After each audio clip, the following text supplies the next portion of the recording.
ओम तब कथामृतम तप्त जीवनम कविभिर्णितं कल्मषापहं श्रवणमंगलं श्रीमदाततं भुवि गृह्णन्ति ये फरिदा जनः। श्री श्री रामकृष्ण कथामृत नवम परिच्छेद। श्री रामकृष्ण मनिरामपुर भक्त संगे। ठाकुर आहारान्ते छोटो खाटটিতে একটু বসে আছেন। এখনো বিশ্রাম করিতে অবসর পান নাই।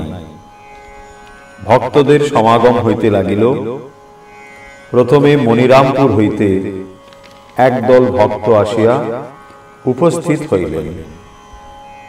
একজন পিডব্লিউডিতে কাজ করিতেন, এখন পেনশন পান। একটি ভক্ত তাহাদিগকে লইয়া আসিয়াছেন। ক্রমে বেলঘরে হইতে একদল ভক্ত আসিয়াছেন। শ্রীযুক্ত মণি মল্লিক প্রভৃতি ভক্তেরা ক্রমে আসিলেন। মনিরামপুরের ভক্তগণ বলিতেছেন, আপনার বিশ্রামের ব্যাঘাত হল। শ্রীরামকৃষ্ণ বলিতেছেন, না না, ওসব রজগুণের কথা, উনি এখন ঘুমোবেন। চাণক মনিরামপুর এই কথা শুনিয়া ঠাকুরের বাল্যসখা শ্রীরামের উদ্দীপন হইয়াছে।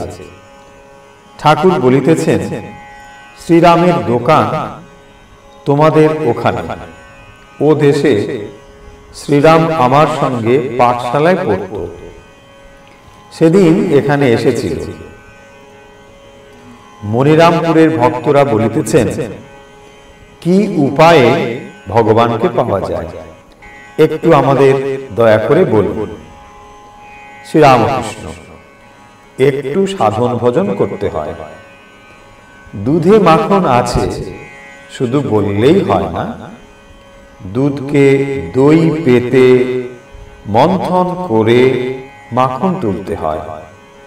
তবে মাঝে মাঝে একটু নির্জন চাই। দিন কত নির্জনে থেকে ভক্তি লাভ করে তারপর যেখানে থাকো। জুতো পায়ে দিয়ে কাঁটা বনেও অনায়াসে যাওয়া যায়। প্রধান কথা বিশ্বাস।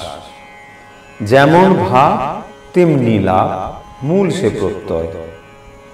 বিশ্বাস হয়ে গেলে আর ভয় নাই। মনিরামপুর ভক্ত, আগে গুরু কি প্রয়োজন? শ্রীরামকৃষ্ণ, অনেকের প্রয়োজন আছে, তবে গুরু বাক্যে বিশ্বাস করতে হয়। গুরুকে ঈশ্বর জ্ঞান করলে তবে হয়।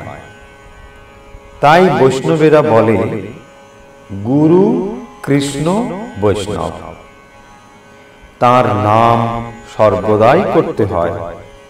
কলিতে নাম মাহাত্ম্য, অন্যগত প্রাণ, তাই যোগ হয় না। তার নাম করে হাততালি দিলে পাপ পাখি পালিয়ে যায়। সৎসঙ্গ সর্বদাই দরকার। গঙ্গার যত কাছে যাবে ততই শীতল হাওয়া পাবে। অগ্নির যত কাছে যাবে ততই উত্তাপ পাবে। ঢিমে তেতালা হলে হয় না। যাদের সংসারে ভোগের ইচ্ছা আছে তারা বলে হবে, কখনো না কখন ঈশ্বরকে পাবে। আমি কেশব সেনকে বলেছিলাম, ছেলেকে ব্যাকুল দেখলে তার বাপ 3 বছর আগেই তার হিস্সে ফেলে দেয়। মা রাঁধছে, কোলের ছেলে শুয়ে আছে। মা মুখে চুষি দিয়ে গেছে। যখন চুষি ফেলে চিৎকার করে ছেলে কাঁদে, তখন মা হাঁড়ি নামিয়ে ছেলেকে কোলে করে মাই দেয়। এই সব কথা কেশব সেনকে বলেছিলাম। কলিতে বলে, একদিন এক রাত কাঁদলে ঈশ্বর দর্শন হয়। মনে অভিমান করবে আর বলবে, তুমি আমাকে সৃষ্টি করেছ, দেখা দিতেই হবে।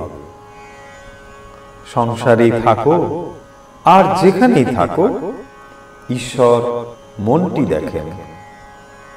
বিষয়াসক্ত মন যেমন ভিজে দেশলাই, যত ঘষো জ্বলে না।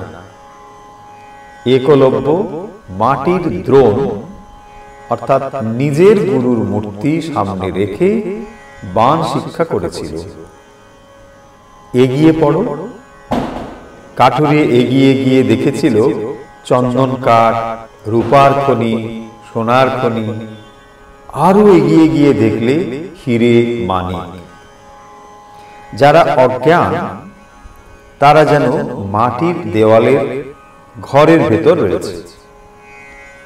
ভেতরে তেমন আলো নাই, আবার বাইরের কোনো জিনিস দেখতে পাচ্ছে না। জ্ঞান লাভ করে যে সংসারে থাকে সে যেন কাঁচের ঘরের ভেতর থাকে।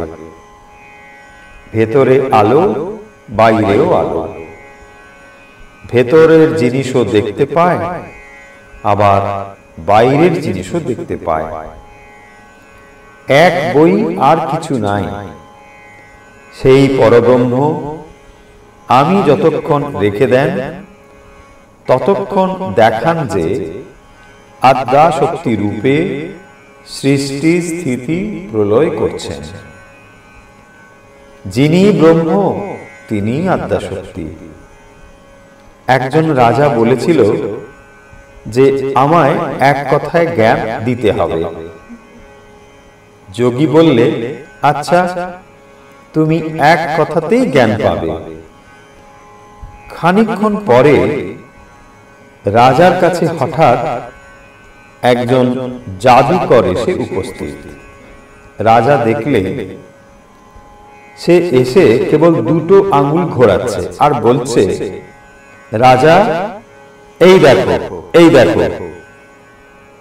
রাজা অবাক হয়ে দেখছে। খানিকক্ষণ পরে দেখে দুটো আঙ্গুল একটা আঙ্গুল হয়ে গেছে। জাদুকর একটা আঙ্গুল ঘোরাতে ঘোরাতে বলছে, রাজা এই দেখো, এই দেখো। অর্থাৎ ব্রহ্ম আর আদ্যাশক্তি প্রথম দুটো বোধ হয়, কিন্তু ব্রহ্মজ্ঞান হলে আর দুটো থাকে না। অভেদ এক, যে একের দুই নাই, অদ্বৈতম। ওম নিরঞ্জনম নিত্যম অনন্তরূপম ভক্তানুকম্পাধিত বিগ্রহং বৈ ঈশাবতারং পরমেশমিত্যম তম রামকৃষ্ণং শিরসা নমামি।